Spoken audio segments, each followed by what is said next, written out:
What's up everyone? John Rettinger from Techno Buffalo here with an unboxing that I'm very excited about. This is sort of a yearly ritual now. We have the iPhone 4, the 32GB black version, ready to be unwrapped. So without further ado, let's go ahead and get started. And for those of you that may be wondering at home, here is the 3GS box next to it, just a little bit thinner here on the iPhone 4 side. So of course, we will use the big old knife to dig in. Go ahead and cut through the packaging. And the way the box looks is very familiar to older generation iPhones. It's got a picture of the device on the front, Apple logo, iPhone 4, and then some specs on the back. But enough about the box, it's what's inside that counts. Go ahead and open it up. We've got just a bit of cardboard on top, nothing on the side. And I have not held one of these or seen one, so I'm very excited to sort of see what this looks like. Here is the iPhone 4, and I can tell you it feels very solid in hand.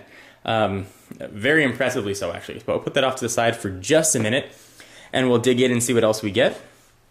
So inside, designed by Apple in California, odds are you're going to have your fingertips, and I believe the SIM removal tool has SIM removed itself from the packaging. So fingertips, iPhone 4, and a few Apple stickers, for those of you that were wondering. Push that off to the side, and sort of your standard array of accessories. You've got your USB wall charger, USB and sync cord, and headphones look to be the same with the inline mic. But enough about that, let's take a look at the iPhone 4 itself, since that is the main attraction of the show here. Go ahead and pull off the plastic, which is sort of a one-time thing. That sort of satisfying whooshing noise. And the thing is very, very thin and feels really nice in the hand. So let's sort of go through it real quickly, and I'll compare it to some other devices so we can gauge sort of its thickness and thinness. So you've got the same size screen. It's sort of been the standard iPhone thing for a while now. A home button, which feels a bit clickier. You're front facing, I believe that's a VGA camera. There is your speaker and the microphone port, one on the bottom, one on top. On the left-hand side, you've got those new volume buttons, sort of are a little bit larger, a bit of a difference.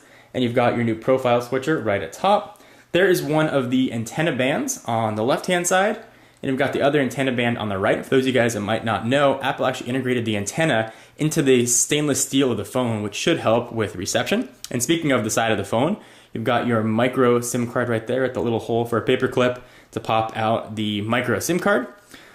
Top, there is the hold and power button, 3.5mm headset jack, and that other little hole is that microphone we talked about. And there is one of the seams for those antennas. On the back, we've got a new 5-megapixel camera and 5-megapixel camera with LED flash. A little bit about the iPhone 4, and then your 30-pin connector and speaker on the bottom. Speaker and another microphone on the bottom. So that is the iPhone 4. Let's do a quick size comparison so you can see how thin or how thick this is versus some other devices you might be interested in. First and foremost, let's compare it to its outgoing cousin. Here is the iPhone 3GS, which now looks downright fat by comparison. Let's put these two on top of each other and you can see the thickness or thinness. There definitely is a noticeable difference there. This is supposedly the iPhone 4, almost a quarter thinner than the outgoing 3GS. You can definitely see it and feel it. Right off the bat, it makes sort of the 3GS feel a bit plasticky and chubby in the hand. Let's go ahead and continue sort of the size tour of some other devices you might be interested in. Here is the much, much larger Evo 4G.